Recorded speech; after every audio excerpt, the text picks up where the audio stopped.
नमस्कार दोस्तों, कैसे हैं आप लोग। आशा करती हूँ आप लोग बहुत अच्छे होंगे। दोस्तों, आज हम आपको शैलपुत्री माता की कथा सुनाएंगे और पूजा विधि कैसे होती है इस बारे में बताएंगे। तो दोस्तों, अगर आप मेरे चैनल पर नए हैं तो मेरे चैनल को सब्सक्राइब कर दें, साथ में बेल आइकन भी दबा दें ताकि ऐसी कोई भी जानकारी हो तो आपको तुरंत नोटिफिकेशन मिल सके। नवदुर्गा सनातन धर्म में माता दुर्गा अथवा माता पार्वती के 9 रूपों को एक साथ कहा जाता है। नौ दुर्गा माता को पापों की विनाशिनी भी कहा जाता है। हर देवी के अलग अलग वाहन होते हैं, अलग अलग अस्त्र शस्त्र होते हैं, परंतु ये सब एक ही होती हैं। दुर्गा माता पहले स्वरूप में शैलपुत्री के नाम से जानी जाती हैं। पर्वतराज हिमालय के घर इनका जन्म हुआ, इसलिए इनका नाम शैलपुत्री पड़ा। नवरात्रि पूजन में प्रथम स्थान माता शैलपुत्री का होता है और प्रथम नवरात्रि के दिन से ही इनकी उपासना की जाती है। माता शैलपुत्री की पूजा कैसे करते हैं। सबसे पहले माता शैलपुत्री की तस्वीर या मूर्ति स्थापित करें। जब अगर आप माता की तस्वीर रखना चाहते हैं तो आप तस्वीर रखें और मूर्ति रखना चाहते हैं तो मूर्ति रखें। लेकिन जहाँ भी आप उनका स्थान बना रहे हैं उस स्थान को अच्छे से साफ़ सुथरा कर लें और फिर वहाँ पे चौकी तैयार करें। चौकी अगर लकड़ी की है तो बहुत शुभ मानी जाती है, पर किसी कारणवश अगर आप पे लकड़ी की चौकी नहीं है तो कोई बात नहीं।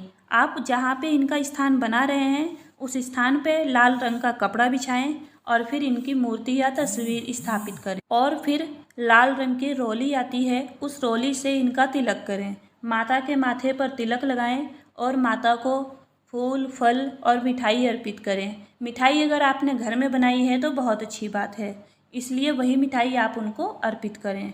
और फिर हाथ में लाल पुष्प लेकर शैलपुत्री देवी का ध्यान करें और ये मंत्र पढ़ें। ओम ऐं ह्रीं चामुंडाय विचे ओम शैलपुत्री देवे नमः। ओम ऐं ह्रीं चामुंडाय विचे ओम शैलपुत्री देवे नमः। शास्त्रों के अनुसार माना जाता है कि ये मंत्र जो भी 108 बार पढ़ता है तो माता शैलपुत्री उसकी सभी मनोकामना पूरी करती है और उनको मनचाहा फल देती हैं। इसलिए ये मंत्र जरूर पढ़ें। अगर आप 108 बार नहीं पढ़ सकते तो इस मंत्र को आप 5 बार जरूर पढ़ें। माता शैलपुत्री की कथा। एक बार प्रजापति ने यज्ञ किया तो इसमें सारे देवी देवताओं को बुलाया, लेकिन भगवान शंकर को आमंत्रित नहीं किया। सती माता ने यज्ञ में जाने की जिद करी तो शंकर भगवान कहने लगे कि सारे देवी देवताओं को उन्होंने बुलाया है लेकिन हमको नहीं बुलाया, इसलिए जब कोई ना बुलाए तो हमें वहाँ नहीं जाना चाहिए। लेकिन जब भी सती माता नहीं मानी तो शंकर भगवान ने उनको यज्ञ में जाने की अनुमति दे दी। सती माता जब अपने घर पहुंची, यानी जब राजा दक्ष के यहाँ पे पहुंची, तो उनकी माँ ने ही उनसे स्नेह से बात करी, उन्हें गले लगाया। बाकी किसी ने उनसे बात नहीं करी और सब ने उनका अपमान किया, यानी उनकी जो बहन है या फिर उनकी जो सखी सहेली, उन सब ने उनका अपमान किया और उनके पिता यानी राजा दक्ष ने भी उनका अपमान किया और उनके पति का अपमान किया। ये बात माता सती बिल्कुल भी नहीं सह पाई और जो यज्ञ हो रहा था उसी यज्ञ में उन्होंने कूदकर जान दे दी।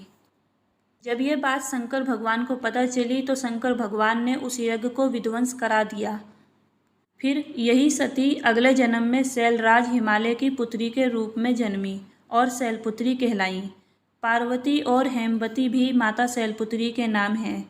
शैलपुत्री का विवाह भगवान शंकर से हुआ था। इनका महत्व और शक्ति अनंत है। तो दोस्तों, उम्मीद करती हूँ आपको ये जानकारी अच्छी लगी होगी। अगर आपके मन में कोई सवाल है तो आप मुझसे पूछ सकते हैं, मैं उसका आपको सही सही जवाब दूंगी। धन्यवाद दोस्तों।